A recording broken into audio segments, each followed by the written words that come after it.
వందనాలు. నిజమైన దేవుడివి నాయన, నీకు వందనాలు. జీవం గల దేవుడు అయ్యా, నీకు వందనాలు. ప్రార్థనలకు ఇచ్చే దేవుడు అయ్యా, నీకు వందనాలు తండ్రి. నాయనా నాయనా యేసు ప్రభువా, ఏదైనా చేయగలిగిన దేవుడివి ప్రభువా, నీకు వందనాలు. నువ్వు సృష్టికర్తవయ్యా, నీకు వందనాలు. ఏ సమస్య అయినా సరే తండ్రి, ఇది నా వల్ల కాదు అని చెప్పే దేవుడు కాదు నాయనా, నీకు వందనాలు. అయితే ఒక్కటే అడుగుతున్నావు ప్రభువా నాయన, నువ్వు చెప్పినట్టు నడుచుకోమన్నావు తండ్రి. నువ్వు చెప్పినట్టు మేము నడుచుకుంటే చాలయ్యా ప్రభువా, నువ్వే అన్ని చేసి పెడతావు నాయన. దాన్ని బట్టి నీకు వందనాలు. అయితే ప్రభువా, కొన్నిసార్లు మీరు చెప్పినట్టుగా మేము పూర్తిగా నడుచుకోలేకపోతున్నాం తండ్రి, మమ్మల్ని క్షమించు నాయన. ప్రభువా, నేను చెప్పిన మాట ప్రకారం మీరు చేయకుండా ప్రభువా ప్రభువా అని నన్ను పిలవడం ఎందుకు అని అంటున్నావు తండ్రి. అయితే నీ కుమార్తెలంగా ప్రార్థన చేస్తున్నాం. మీరు ఎలాగ జీవించమంటున్నారో అలాగ మేము ఈ భూమి మీద జీవించాలని ఆశపడుతున్నాం తండ్రి. దానికి నీ సహాయం కావాలి ప్రభువా. మాకు మేంగా జీవించలేము తండ్రి. పరిశుద్ధాత్మ దేవుడా, మీరు మా జీవితాల్లోనికి రండి ప్రభువా. మీరు మాలో ఉండి మీకు అనుకూలంగా మమ్మల్ని మలుచుకోమని ప్రార్థన చేస్తున్నాం తండ్రి. నాయన, పౌలు చెప్పిన రీతిగా జీవించేవాడనిక నేను కాదన్నాడు. ఆ మెట్టులోకి మేము కూడా వెళ్ళాలని ఆశపడుతున్నాం. సహాయం చేయి ప్రభువా, నీకు వందనాలు. ఇదిగో నాయనా, ఈ దినం ఈ కొడుకులో ఉన్న బిడ్డలందరినీ నీ హస్తాల్లో పెడుతున్నాను ప్రభువా. ఒక్కొక్క బిడ్డని పేరు పేరున దీవించండి ప్రభువా.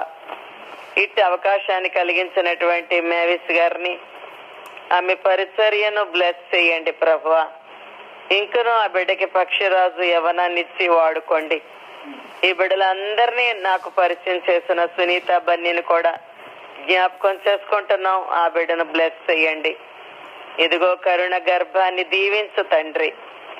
నాయన, ఈ ఫోన్ కాల్స్ లో ఉన్న ప్రతి బిడ్డని నీ ప్రేమ కలిగిన హస్తాల్లో పెడుతున్నాను ప్రభువా. వినగలిగిన చెవులు బిడ్డలకి దయచేయవా నాయన. గ్రహించే హృదయం లోబడే మనస్సు దయచేయమని యేసు నామములో వేడుకుంటున్నాం తండ్రి.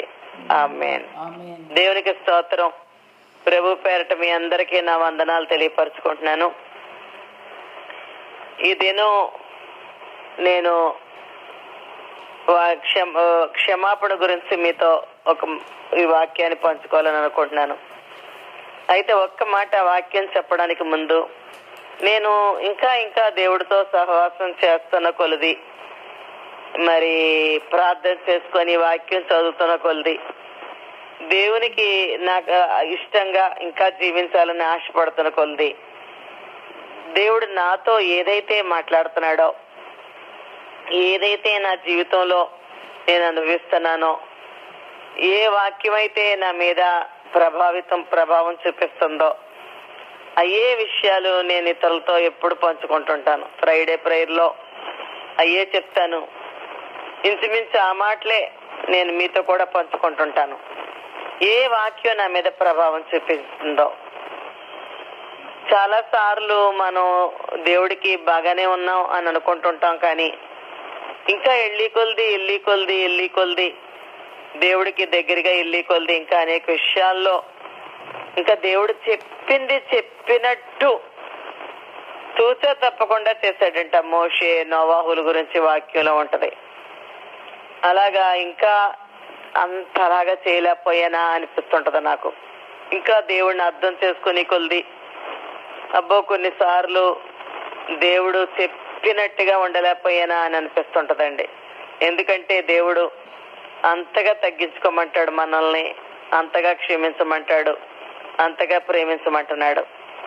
అయితే ఈ కొన్ని విషయాలు దేవుడు చెప్పినంతగా ఏదో కొంత మట్టుకు చేయగలిగాం, కానీ కొన్నిసార్లు దేవుడు ఆశించినటువంటి స్థాయికి అయ్యో చాలా ఎదగలేకపోయానా అని బాధ అనిపిస్తుంటది. దేవుడిని నేను అడుగుతా ఉంటాను, ప్రభా నువ్వు ఆశించిన రీతిలో నేను జీవించాలి ప్రభా. ఏదో నాకు తోసినట్టుగా నేను నిలిపోకూడదు. ఏదో చేతనైంది చేస్తున్నాను అనుకోకూడదు. నిన్ను నేను సంతృప్తి పరచగలగాలి ప్రభు అని ప్రార్థన చేస్తుంటాను.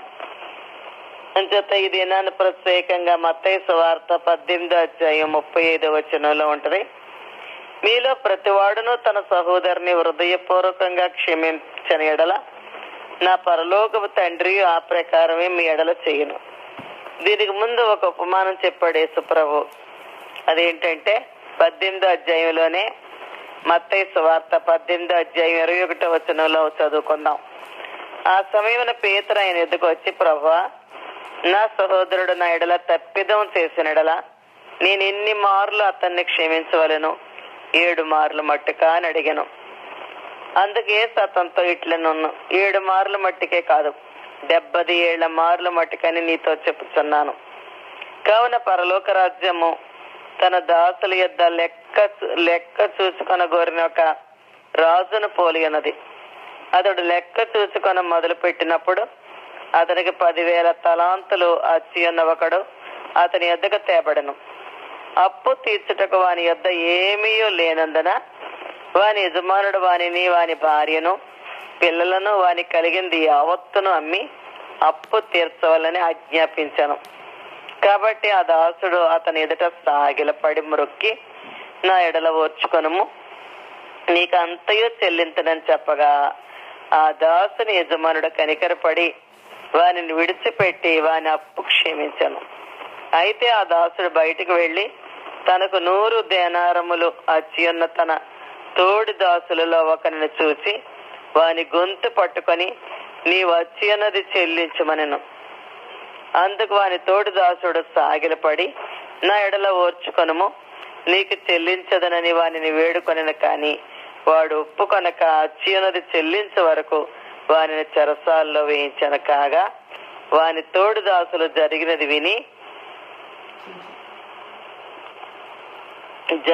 చూసి మిక్కిలి దుఃఖపడి వచ్చి జరిగినది అంతయు తమ యజమానికి వివరంగా తెలిపారు. అప్పుడు వాని యజమానుడు వానిని పిలిపించి, చెడ్డదాసుడా, నీవు నన్ను వేడుకొంటివి గనుక నీ అప్పంతయు క్షమించుతని. నేను నిన్ను కరుణించిన ప్రకారం నీవును నీ తోటి దాసుని కరుణింపవలసి ఉండెను కదా అని వానితో చెప్పాను. అందుచేత వాని యజమానుడు కోపపడి తనకు అచ్చినదంతయు చెల్లించే వరకు బాధపరచు వారికి వారిని అప్పగించాను. మీలో ప్రతివాడును తన సహోదరుని హృదయపూర్వకంగా క్షమించని ఎడల నా పరలోకపు తండ్రి ఆ ప్రకారమే మీ ఎడల చేయనని. పోయిన వారంలో ఈ మాటలో నా మీద ప్రభావం చూపించినాయండి. ఇక్కడ ఈ రెండు సందర్భాలు మనం ఆలోచిస్తే యేసు ప్రభువారు పెద్ద అప్పు కొట్టేశాడు మనకి, చాలా పెద్ద అప్పు. మనల్ని ఏమంటున్నాడంటే చిన్న అప్పు కొట్టమంటున్నాడు. అంటే చిన్న తప్పు చేసిన వాళ్ళని క్షమించు అంటున్నాడు. మనది పెద్ద తప్పు, ఆయన క్షమించాడు. మన ఎడల ఎవరైనా అపరాధం చేస్తే అది చిన్న తప్పు, మనం అది క్షమించకపోతే మళ్ళీ మన క్షమాపణ రద్దుపరుస్తాను అని అంటున్నాడు దేవుడు. ఆ విషయం ఎంత భయంకరంగా ఉందో చూసారా? ఒక సహోదరి నాతో చెప్పుద్ది, చర్చిలో తన ప్రాబ్లమ్స్ అన్ని చెప్తా ఉంటది నాకు. ఆడ చెల్లితో తనకు సమాధానం లేదన్నమాట అండి. మా చెల్లి నన్ను ఇలా చేసిందండి, అలా చేసిందండి, ఏదో చెప్పింది. మరి హృదయంలో క్షమించిందో లేదో అన్న విషయం నాకు తెలియదు. కానీ ఈ సహోదరి మాత్రం నాకు కొన్ని ప్రాబ్లమ్స్ చెప్పుద్ది. అలాగా చెప్తానే ఉంటది. మళ్ళీ ఒక్కోసారి ఫ్రైడే దగ్గరికి వస్తుంది, విజయమ్మ గారు వీళ్ళందరికీ చెప్పి ప్రేయర్ చేయించండి అంటది. నేను చేయిస్తాను, అందరికీ చెప్పి ప్రేయర్ చేయిస్తాను. అప్పుడు నాకు ఒక డౌట్ వచ్చిందనమాట. ఏమనంటే, ఇంత ప్రార్థన చేస్తున్నాను అంటుందే, నేను కూడా ప్రార్థన చేస్తున్నాను ఇవిడి కోసం. సంఘం అంతా దాదాపు ఆ ఫ్రైడే ప్రేయర్కి వచ్చిన జనం అందరినీ ఏకీవించమని చెప్తాను. నేను ప్రార్థన చేస్తాను, మీరు కూడా ఆ సిస్టర్ ప్రాబ్లమ్స్ కోసం ఏకీవించండి అని చెప్పి నేను మైకులో చేస్తాను. వాళ్ళని ఏకీవించమని చెప్తాను. కానీ ప్రాబ్లమ్ సాల్వ్ కావట్లేదు ఆవిడది. కొన్ని చెప్తుంది సమస్యలు, 1 కాదు, 2 కాదు, 3 కాదు. అందులో అలా చెప్తానే ఉంటుంది, ఒకటి కూడా సాల్వ్ అవ్వలేదు. అప్పుడు చిన్న డౌట్ వచ్చింది నాకు.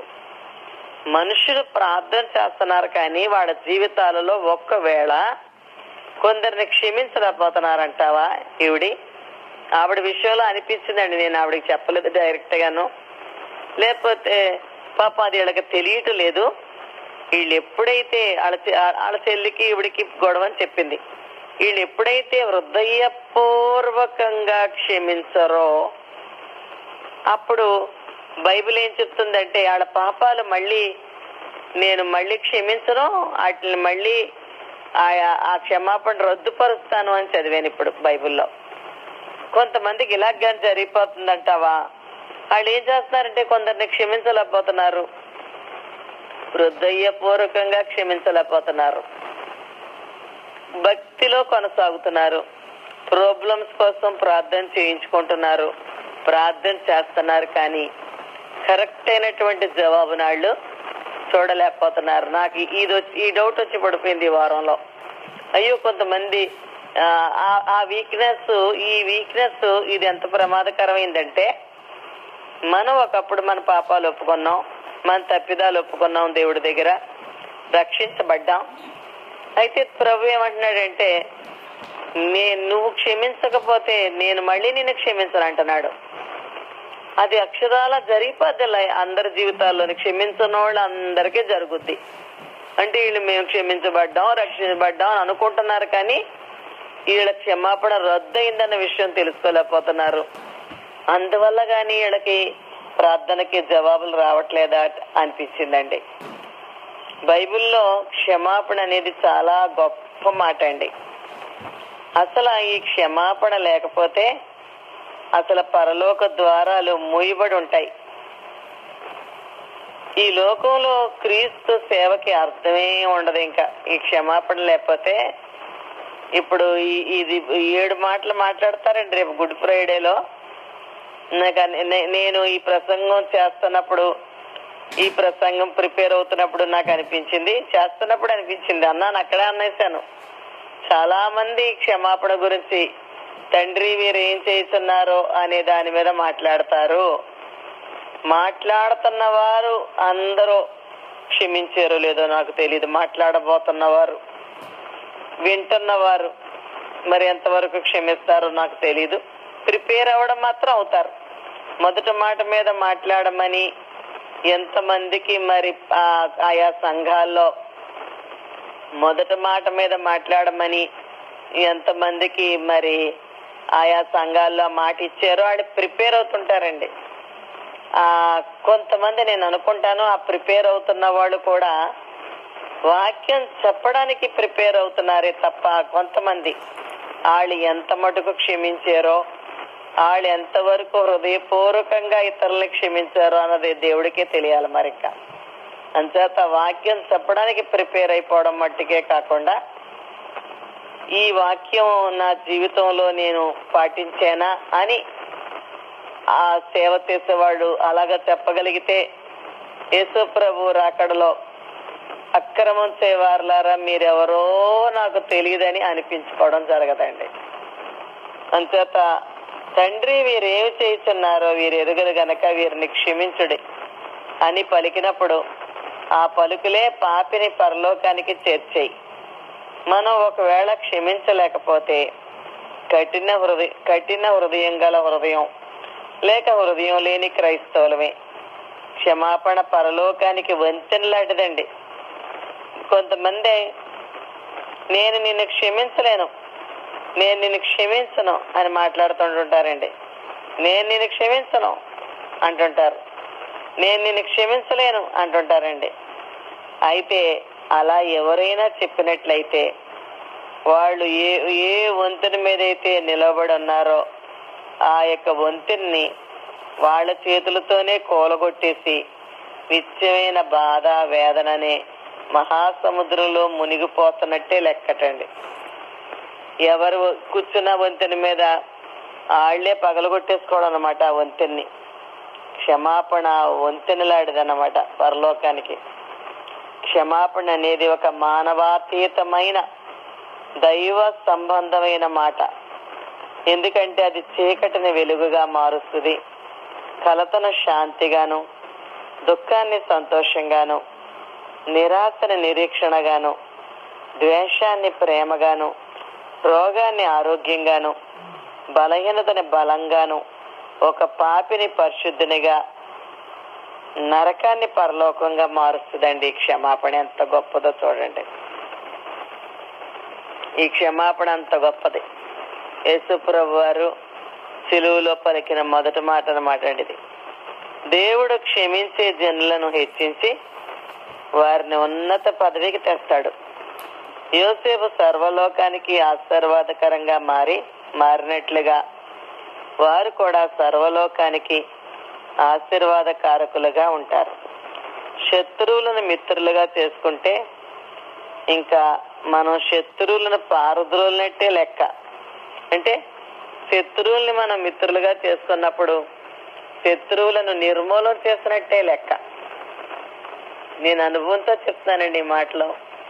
నేను ప్రార్థన చేసుకొని వాళ్ళు దేవునికి ఇష్టంగా జీవించాలని అనుకుంటున్నందువల్ల ఇతరులు తేడాగా ప్రవర్తించినా సరే తిరిగి వాళ్ళతో నేను చాలా బాగా ఉండడం జరుగుతుంటది. అప్పుడు అనుకుంటాను, ఇది యేసు ప్రభు కృప వల్ల జరుగుతుంది, లేకపోతే మనిషితో నేను ఎలా ఉందనో ఏంటో, ఈ వ్యక్తితో నేను ఎలా ఉందనో ఏంటో అనుకుంటుంటానండి.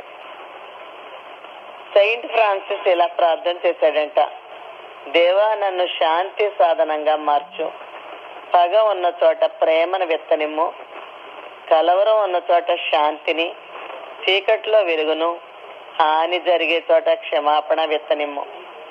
నేను ఆదరించబడుట కాదు, నేను ఇతరులను ఆదరించేవాడిగా నన్ను చెయ్యి. నేను అర్థం చేసుకొనబడుట కాదు, నేను ఇతరులను అర్థం చేసుకునేదను గాక. క్షమించడం ద్వారా క్షమించబడతాం. క్షమాపణ అనేది ఎంతో ధన్యకరమైంది. దాని ద్వారా ఈ భూమి మీద ఉండగానే మానవుడంట ఒక వ్యక్తిని క్షమించినప్పుడు పరలోక అభిరుచిని పొందగలుగుతాం. మనం క్రీస్తు స్వభావానికి మారాలని ఆశపడతాం. అలా మారాలంటే మొట్టమొదటగా క్షమాపణ నేర్చుకోకుండా మాత్రం క్రీస్తు వలె మనం ఎదగలేం. ఎటువంటి ఘోర పాప స్థితి నుండి ప్రభు మనలను రక్షించాడో దానిని మనం గ్రహించగలిగితే ఇతరుల యొక్క నేరాలు ఎంతో చిన్నవిగా మనకు కనబడతాయి. మళ్ళీ చెప్తున్నాను ఈ మాట. ఎటువంటి ఘోరమైన పాప స్థితి నుండి ప్రభు మనలను రక్షించాడో దానిని మనం గ్రహించగలిగితే ఇతరుల యొక్క నేరాలు ఎంతో చిన్నవిగా మనకు కనబడతాయి. వారిని సులభంగా క్షమించి మనం ప్రేమించగలుగుతాం. ఇతరుల పాపాలు ఘోరంగా అనిపిస్తే యేసు క్షమాపణ చిన్నదిగా మనం చేస్తున్నాం అన్నమాట అండి. ఇతరులది పెద్ద పాపంగా మనం తీసుకుంటే యేసు ప్రభు యొక్క క్షమాపణ చిన్నదిగా మనం చేసేస్తున్నాం. క్షమించే వరాన్ని ప్రభు మనకి ఇవ్వాలని కోరుతున్నారు. మనం ఆ వరాన్ని పొందుకున్నప్పుడు ఎవరైనా మనల్ని నిందించి చెడ్డ మాటలు పలుకుతున్నప్పుడు మనకి బాధ కూడా కలగదట. తిరిగి వారిని మనం ప్రేమించగలుగుతాం. అప్పుడు మనం దీవించబడిన వ్యక్తులంగా అసాధారణమైన వారంగా మారుతాం. ఇట్టి దీవెనకరమైన వరం ప్రభు దగ్గర మనం అడుగుదాం. ప్రభు అసాధారణంగా మమ్మల్ని చేయి తండ్రి అని ప్రార్థన చేసుకోవాలి. నాకు ఫ్రెండ్ ఉందండి, ఆవిడ అంటుంటది ఎప్పుడును, విజయమ్మ గారు తిట్టినోళ్ళు తిట్టకూడదు, కొట్టినోళ్ళు కొట్టకూడదు, ఇలాగే మాట్లాడుద్ది. తిట్టినోళ్ళు దేవుడు తిరిగి తిట్టొద్దు అన్నాడు, కొట్టినోళ్ళు తిరిగి కొట్టొద్దు అన్నాడు. మనం ప్రేమించాల. నా పట్ల ఎవరైనా అన్యాయంగా ప్రవర్తించారనుకోండి, తన రిలేటివ్స్ లోని అప్పుడు ఏం చేస్తుందంట, గదిలోకి వెళ్ళిపోతుంట. గదిలోకి వెళ్ళిపోయి తలుపు తీసేసుకొని, ప్రభువా వాళ్ళకి తెలియక అలా ప్రవర్తించారయ్యా, క్షమించు, శిక్షించొద్దు ప్రభువా అని ప్రార్థన చేసుకుంటుందటండి ఆవిడ. అంచేత ఫిలిప్పీలకు రాసిన పత్రికలో 3వ అధ్యాయం 13-14 వచనాలు చదివితే, వెనుకున్నవి మరచి ముందున్న వాటి కొరకు మనం వేగురు పడదామని ఉంది ఫిలిప్పీలకి రాసిన పత్రికలో. కనుక వెనుకున్నటువంటి నేరాలు మనం మర్చిపోవాలా. అలా మర్చిపోతే ముందున్న వాటి కొరకే, అంటే సంతోషం, సమాధానం, దేవుని యొక్క నానా విధములైన కృపలు మనం పొందుకుంటాం. ఎప్పుడు వెనుక ఉన్నటువంటి నేరాలను మనం క్షమించి మర్చిపోతేనంట సంతోషం, సమాధానం, దేవుని యొక్క నానా విధములైన కృపలు పొందుకుంటాం. జాలిగల మనస్సు. ఎవరైనా మన హృదయాన్ని గాయపరిచినప్పుడు మనం క్రీస్తు వలె క్షమించడం నేర్చుకుంటే, అలాగ చేసిన వారి పట్ల ఎవరైనా మన హృదయాన్ని గాయపరిచినప్పుడు మనం క్రీస్తు వలె క్షమించడం నేర్చుకుంటే, అలాగ చేసిన వారి పట్ల మనకి జాలి కలుగుద్ది. ఆయన ముఖం మీద ఉమ్ము వేసిన వారి పట్ల, కొరడాలతో కొట్టిన వారి పట్ల ఆయనకి జాలి కలిగింది. తండ్రి, వీరేం చేయుచున్నారో వీరు ఎరుగరు గనక వీరిని క్షమించమని ఆ జాలిగల మనస్సే ఆయన చేత అలాగా ప్రార్థన చేయించింది. మనం క్షమించలేకపోతే విసుగుగా, బాధగా, కోపంగా అనిపిస్తుందండి మనకి. ఆ మెట్టికి వెళ్ళిపోవాలండి మనం. ఆ మెట్టికి వెళ్ళిపోవాల. తండ్రి, వీరేమి చేయుచున్నారో వీరు ఎరుగరు గనక వీరిని క్షమించమని ఆ జాలిగల మనస్సే ఆయన చేత అలాగా ప్రార్థన చేయించింది.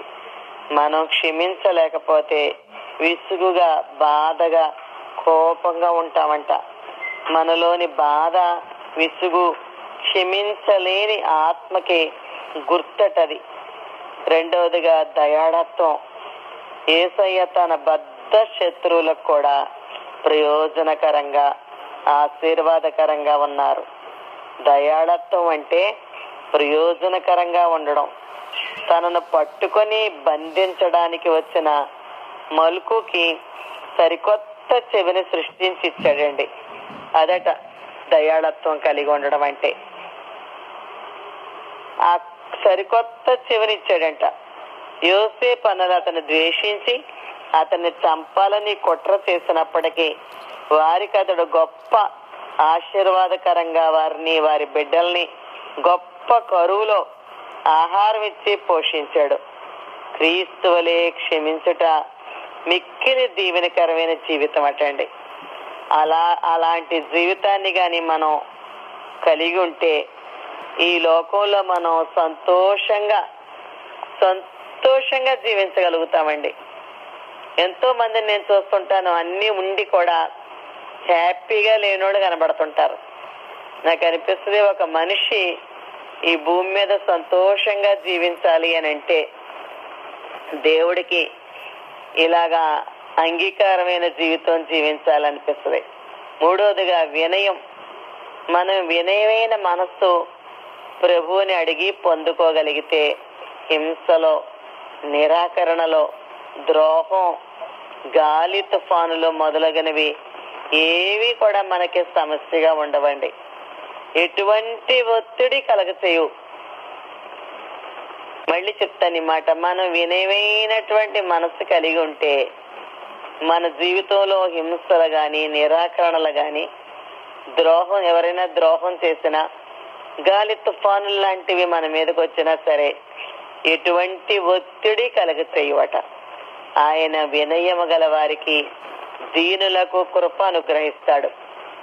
దగ్గరలోనున్న గడ్డి పరక మీద ఎల్లప్పుడూ అతిశయించే సింధూర వృక్షం ఆ గడ్డి పరకతో అందటండి. ఒకసారి ఓ చిన్ని గడ్డి పరక ఇలా పట్టుకుంటే చాలు విరిగి పడిపోయేటంత బహుస్వల్పమైన బలహీనమైన దానవు, నన్ను చూడు, నేను ఎంత ఎత్తుగా గొప్పగా ఉన్నానో అందట. సింధూర వృక్షం అందటండి. ఇదంతా విని తన దగ్గర ఏమీ అతిశయించడానికి లేదు గనక గడ్డి పరక మౌనంగా ఉండిపోయిందంట. ఒకరోజు బలమైన పెనుగాలి వీచింది. గొప్ప సింధూర వృక్షము ఊగుట ప్రారంభించింది. ఎలాగైనా తుఫాన్ నుండి నిలదొక్కుకోవాలని ప్రయత్నించింది కానీ కుదరలేదు. దబ్బున నేల కొరిగిపోయింది. అయితే ఆ చిన్ని గడ్డి పరక చెక్కు చెదరకుండా అలాగే ఉండడం చూసి సింధూర్ వృక్షం అదిరిపోయింది. ఓ చిన్ని గడ్డి పరక, నేను ఇంత ఎత్తుగా ఉన్నా పెనుగాలికి తట్టుకోలేకపోయాను, మరి నువ్వు చిన్న దానివైనా ఎట్లు బ్రతకగలిగావు అందంట. గడ్డి పరక చిరునవ్వుతో ఇలాగ అందంట, తుఫానులు పెనుగాలులు నా మీదకి వచ్చినప్పుడు నేను తల దించుకుంటాను, అది నాకేమీ హాని చేయకుండా నా మీద దాటిపోతాయని చెప్పిందంట. క్షమించట నేర్చుకోనంత వరకు నిజమైన వినయం మనం నేర్చుకోలేం. ఈ వినయం రావాలన్నా మొట్టమొదట మన జీవితాల్లో క్షమించడం మొదట మనం నేర్చుకోవలసిన వారంగా ఉన్నాం. 1 కొరింథీయులకు రాసిన పత్రిక 13వ అధ్యాయం 4వ వచనం. చాలా మంది ఏదో ప్రార్థన చేసుకుంటున్నారు, ఏదో కొంత మంచి జీవితాన్ని కలిగి ఉంటున్నారు, చర్చికి వెళ్ళి వస్తున్నారు, కానుకలు ఇస్తున్నారు తప్ప నేను చూస్తా ఉంటే ఇటువంటి గుణ లక్షణాలు కలిగి ఉండడమే క్రిస్టియానిటీ అంటే ఇదే అని మాత్రం నేను ప్రజలకు ప్రకటిస్తున్నానండి. శారీరక సంబంధమైన దీవెనలు ఎలాగా ప్రవహిస్తారు? ఆయన చెప్పాడు, నా నీతి నా రాజ్యం ఎదకండి, అప్పుడు అవన్నీ మీకు అనుగ్రహించబడును అన్నాడు. మీకేం కావాలనో మీ పరలోకపు తండ్రికి తెలుసు అంటున్నాడు ఆయన. అయితే యేసు ప్రభుని నమ్ముకోవడం అంటే, క్రైస్తవ్యం అంటే, క్రిస్టియానిటీ అంటే ఇటువంటి సాక్ష్యాన్ని కలిగి ఉండడమే క్రైస్తవ్యం అని మరి దేవుడు నాకు తెలియపరుస్తున్నాడు. 1 కొరింథీయులకు పత్రిక 13వ అధ్యాయం 4వ వచనం చదివితే, ప్రేమ దీర్ఘకాలం సహించును, దయ చూపించును. మన మీద దయ చూపించే వారి పట్ల దయ చూపించగలం గాని దీర్ఘకాలం మనల్ని బాధించే వారి పట్ల దయ చూపించగలమా? దీర్ఘకాలం మనల్ని బాధించే వారి పట్ల మనం దయ చూపించలేం. అయితే ఒక సహోదరు ఉందంట చైనా దేశంలో. ఆవిడ జన్మించినప్పుడట ఆమె తండ్రి తన స్నేహితుడి కుమారుడితో వివాహం కుదిర్చేశాడంట. అయితే ఆమె ప్రమాదానికి గురై చక్కని ముఖం మీద గాయాలు అయిపోయినాయంట ఆవిడికి. అయితే ఆ గాయాలు తగ్గిన ముఖం మీద మాత్రం మచ్చలు ఉండిపోయాయి. తన తండ్రి చేసిన ఒప్పందాన్ని గౌరవించి ఆ పెళ్లి కొడుకు ఏం చేశాడు, ఈ అమ్మాయిని, గాయాలు ఉన్న అమ్మాయిని వివాహం చేసుకున్నాడండి. అయితే ఆమెను వివాహం చేసుకున్నాడు గాని చాలా ద్వేషించేవాడట ఆవిడ్ని. ఆవిడికి చక్కటి అందమైన 2 బిడ్డలు పుట్టారట. అస్సలు ఆమెతో మాట్లాడేవాడు కాదంట. మరి చాలా ద్వేషించేవాడు, ఏ రోజు ప్రేమగా మాట్లాడేవాడు కాదంట. ఆవిడ మాత్రం ఒక్క మాటకు కూడా ఫిర్యాదు చేయకుండా అతన్ని ప్రేమించి అతని ఎడల శ్రద్ధ వహించేదంట. కొద్ది కాలం తర్వాత అతనికి 2 కళ్ళు బాగా దెబ్బతిని ఆసుపత్రి పాలయ్యాడు. అతని దగ్గర చిల్లి గవ్వలేదంట కట్టడానికి. ఆ భార్య ఈ అవకాశాన్ని ఉపయోగించుకొని ఏం చేసిందంట, తనకి వీలు కాకపోయినా సరే పార్ట్ టైం జాబ్ చేసి కొంత డబ్బు సంపాదించిందటండి. ఆ డబ్బంతా భర్తకిచ్చింది. డబ్బు తీసుకోగానే కృతజ్ఞతగా ఒక్క మాట కూడా చెప్పలేదంట అతను. పైగా తనను చూడ్డానికి హాస్పిటల్కి రావద్దన్నాడు అని గట్టిగా చెప్పాడట. అయితే ఈ విక్టర్కి 2 కళ్ళు పోగొట్టుకున్నాడంట. ఎవరో ఒక కన్ను దానం చేస్తే శస్త్రచికిత్స ద్వారా జరిగిందంట. అతను హాస్పిటల్ నుంచి ఇంటికి వచ్చాక భార్య అతనికి భోజనం పెడుతుందంట. ఎప్పట్లాగే ఏమీ పట్టించుకోకుండా బొర్రొంచుకొని అన్నం తినేస్తున్నాడంటండి. ఆ పిల్లలు అమ్మా చెప్పు, అమ్మా చెప్పు చెప్పు అని గట్టిగా అరుస్తుంటే ఏంటి అని ఇలా బుర్రపైకి ఎత్తాడంట. ఇలా చూడగానే చాలా కంగు తిన్నాడంటండి. అయితే ఆవిడికి ఒక్కనే ఉందంట. అతని కోసం ప్రేమతో మౌనంగా చేసిన త్యాగం అర్థం చేసుకున్నాడు. ఈ సంఘటన అతని రాతి గుండెను బద్దలు చేసి అతనిలో పూర్తిగా పరివర్తన కలగ చేసిందంట. మొట్టమొదటిసారిగా అతను ఆ భార్యలో చాలా అందగత్తిగా భార్యను చూడగలిగాడట. ఆ యొక్క నాన్సీ, ఆ అమ్మాయి పేరు నాన్సీలోని క్షమించే ప్రేమ అతని హృదయాన్ని ఆకట్టుకుంది. ప్రేమ దీర్ఘకాలం సహించును, దయ చూపించును. క్రీస్తు క్షమించినట్లుగా క్షమించే వ్యక్తికి ఏ నరుడు ద్వారా గాని, చివరికి అపవాది ద్వారా గాని హాని కలగదు. క్రీస్తు క్షమించినట్లుగా మనం క్షమించగలిగితే. అంచేత ఇది మనలో మనం పరిశీలన చేసుకుందాం.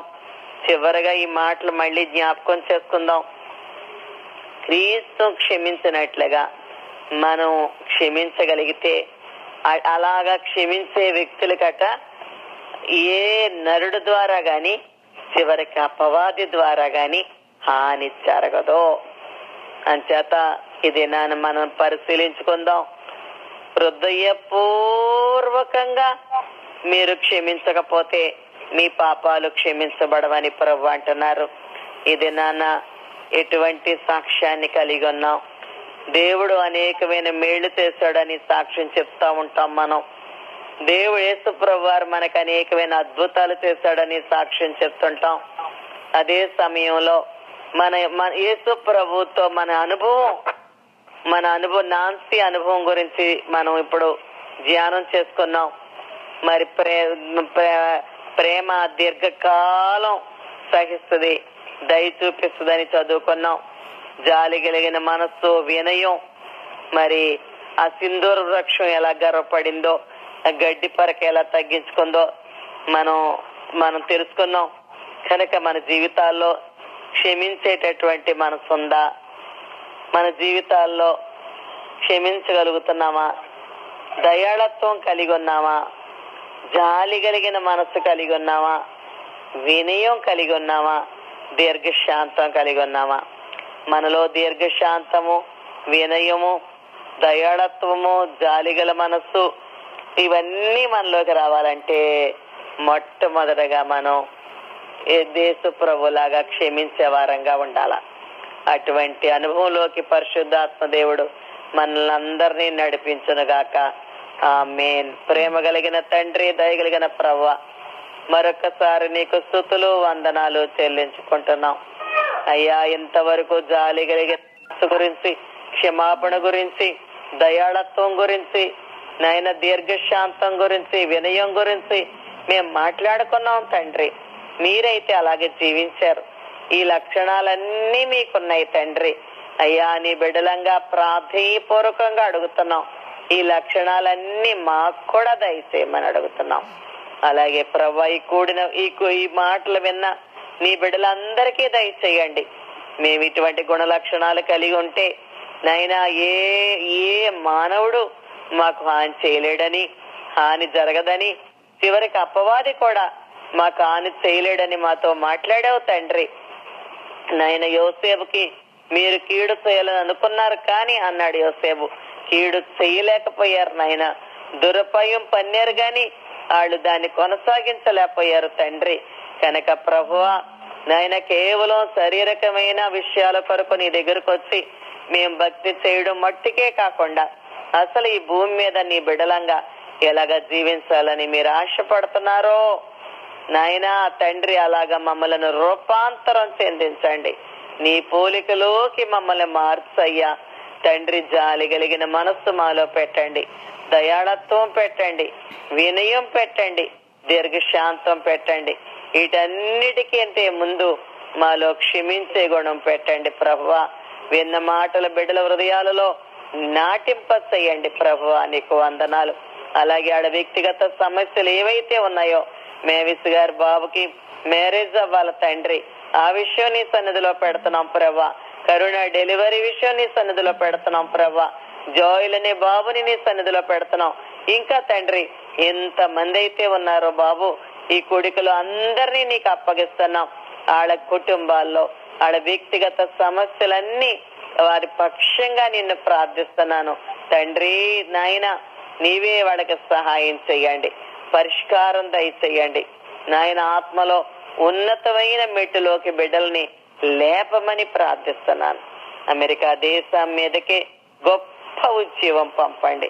ఇందాక నీ దాసురాలు ఒక ఆయన అకస్మాత్తుగా చనిపోయాడని చెప్పారు తండ్రి. నాయన సడన్ డెత్ అని చెప్పారయ్యా. ఆ కుటుంబానికి నీ ఆదరణ దయచే ప్రభా, నీ ఆదరణ దయచే బాబు. ఎవ్వరూ ఆదరించలేం తండ్రి, ఎవ్వరూ ఆదరించలేం ప్రభా. వాళ్ళకి నీ ఆదరణ దయచేవా. ఒక ఆవిడ కాలు తీసేశారని చెప్పారు కదా తండ్రి, ఆ బిడ్డను కూడా ఆదరించవా ప్రభువా. ఇంకక్కడతో తండ్రి ఆ గాయం నాయన పొడుగుపోయేలాగా చేయి తండ్రి. ఆ బిడ్డను కూడా నువ్వు ఆదరించమని ప్రార్థన చేస్తున్నాను. నీ బిడ్డలు చేస్తున్న సేవను ఫలింపచేయండి. విన్న వాక్యం ఇదిను ఎంత మంది విన్నారో వారందరి హృదయాలలో నజరేయుడైన యేసు అధికారం కలిగిన నామంలో ఫలించునుగాక. ఈ ప్రకారంగా జీవించడానికి పరిశుద్ధాత్మ సహాయం వీరికి కలుగునుగాక. దేవా కృప చూపించమని యేసయ్య నామంలో వేడుకుంటున్నాం తండ్రి. ఆమేన్.